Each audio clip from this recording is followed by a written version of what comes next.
You ask Tiger to solve. This deals with linear equations with one unknown. The final result is x equals 5.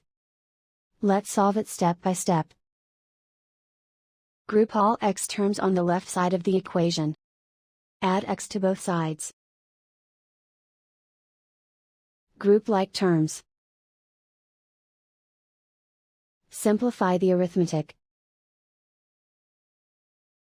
Group like terms. Simplify the arithmetic. Group all constants on the right side of the equation. Subtract 2 from both sides. Simplify the arithmetic.